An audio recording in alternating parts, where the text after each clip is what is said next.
Thank you very much, Madam Chairman. And I really appreciate the point you're making about time is money. And really the concerns that folks have back home in Oregon is that projects, instead of being expeditiously going forward, that they're being delayed. And so everything you're saying, as I walked in the hearing room, I'm like, yes, yes, yes. And I'm just basically asking, put that philosophy to work. Because I'll just take an example with the one of the bridges over the Columbia River, the Hood River Bridge. It's absolutely sitting on the desk waiting for approval for the contract. Meanwhile, you've got the design team waiting, you've got the trying to line up the construction side, trying to get it all lined up. You can't line those things up until the signature gets onto the page. And in this case, it's a signature on the infra grant. Can you take a look at that project and say, is there any reason to hold this up? I mean, everything you just expressed, that is exactly how people feel. Like this project will be so much more expensive month by month if it can't go expeditiously forward. Is this the one between Oregon and Washington? Well, it's one of two, actually. The Hood River is in the middle of the Columbia Gorge, so it's the smaller project. It has a $200 million infra. It is not the interstate crossing, which is another really important project. So I will take a look at the smaller project, and I would love to talk to you about the I-5. Because I think I saw the bridge needs to be redone. There's some simple things we could do to move that thing more quickly and get through the regulatory hurdles with the Coast Guard and others. And I'd love to have a conversation about that. But again, I think that would be a top priority for us to move that project. As you travel the country, you can remind people that the only kind of drawbridge left in the interstate system across the country is over the Columbia River. And if America can't figure out how to put a bridge that lets ship traffic go under it across the Columbia, then who are we really? Music to my ears. Thank you.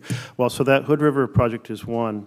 A second project is the Pacific Coast Intermodal Port Project, and this is where there's a deep water port on the Oregon coast that is perfect to establish more ability to move freight. And we have many things going on in the freight world, but we really saw before how overloaded the Tacoma and the ports in California Southern, but this is right in the middle of all that. Has a railroad line that serves it, connects into the railroads going all across the country and the railroads going up the Columbia Gorge. And so it's a perfect place to add port capacity. And they too are hoping to see the philosophy you've been expressing applied so they can go forward with the design work for that port.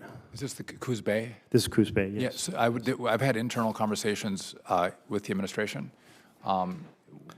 It's on my radar, and I'll continue to look at it and work with others in the administration about this project and how it could move forward in a very productive way. I think it's an important area and an important project. You know, I've often heard folks talking about how when there's a project with national significance, it really needs to go to the top of the pile. This is one with not just regional, but national significance. To be able to get our products out fast and cheaply out of the U.S., to be able to get products in fast and cheaply. We don't want them going through Canada's adding port capacity. We want to have stuff imported to Canada and then ship it down into the United States. I mean, this is a huge opportunity for us to do something of national significance. I hear you, and I've heard others talk about this same topic, Senator, so I would be happy to partner on this one as well. And think through how it could look and how we could do it. And we have, since we have a lot of projects, obviously, lined up as every state does. Another one is the Safe Streets and Roads for All program. There's a whole series of grants. These are largely related to bicycle and pedestrian infrastructure and helping students get to school safely. I did notice a whole bunch of orange shirts with the word bike on it. And the thing that we appreciate about expanding our bike capacity in Oregon is it reduces the congestion on our roads. So not only is it folks who are choosing a cheaper way to get, and a healthier way to get to work, but it's a way for everyone else sitting in their car to get to work faster. So everyone appreciates it. And so I wanted to encourage that those set of Safe Streets and Roads grants, they're minor grants. They just need kind of your auto pen to go to work.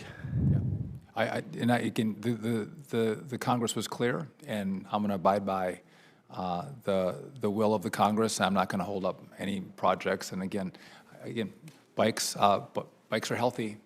Bikes oftentimes, many places move people faster.